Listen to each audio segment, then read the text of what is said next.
Hi, Bobby from Visual Impact, and you join us at the BSC Expo 2017, where we are here at the Sony stand, and I'm joined by Sebastian, who is going to explain a little bit about the AXS-R7 RAW recorder, which is brand new from Sony. Sebastian, over to you. Hi.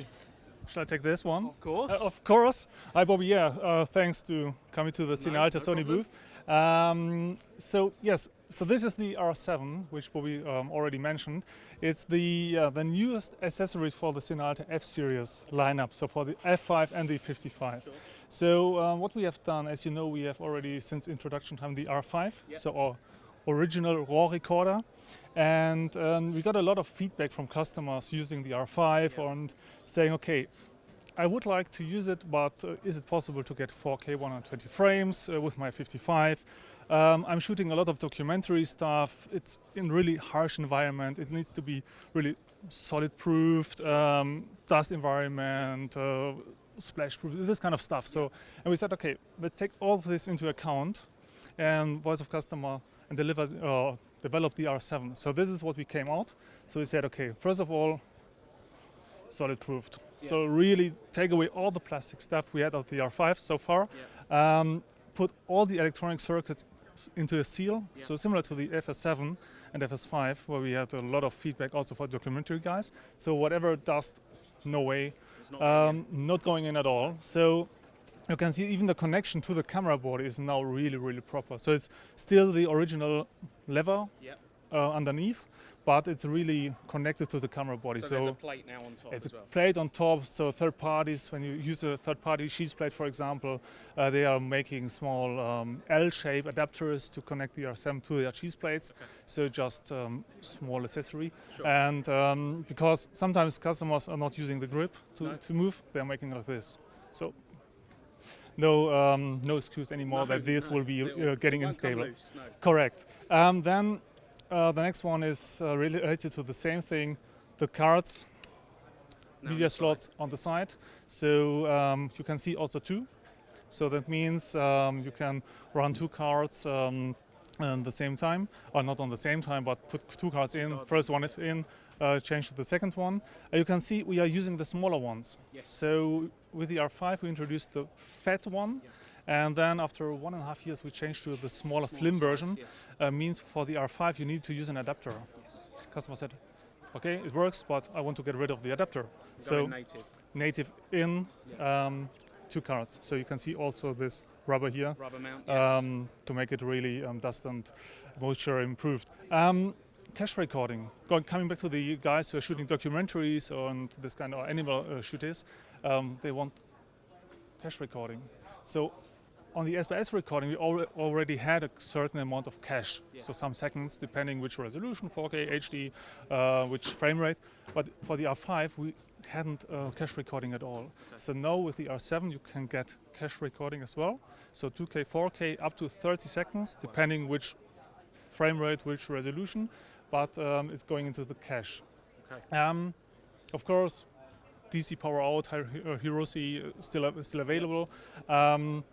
And then there is a really big new thing on the R7, which is a new recording format. To ask you about that. The best for the rest. Yes, yes. So XOCN, because the R5 has F55 RAW recording capabilities in 2K, 4K. No change for this at all for the R7. And on the F55 or on the internal body recording SBS, we have XAVC in 4K or HD 2K. So while talking to our customers, they said, okay, I would like to shoot RAW with the R5, but when doing my math to say, okay, how many cards do I need? What does it cost? What does it cost in terms of copying time and process and archive and all this kind of stuff? They said, I cannot afford it. I don't have the budget in my project for this. Sure. I would like to go with a 16-bit because, damn, it's 16-bit, but unfortunately I need to go to XAVC to be in my project budget. So we said, okay, got it? Let's say, take the 16-bit as we have it for the 55 RAW, the original one, with all the flexibility, so the 16-bit picture quality, and then take the advantage of XAVC, so with a small bit range, which means put it all in.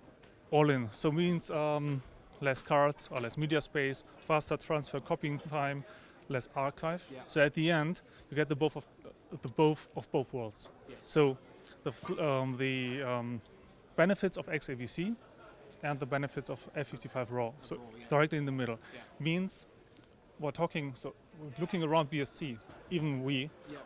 HDR, this is the main topic to talk about. And HDR means you need really high quality recording format.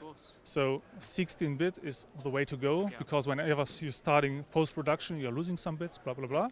And so we said, okay, XOCN is really the proper way to go also for HDR production. Yeah.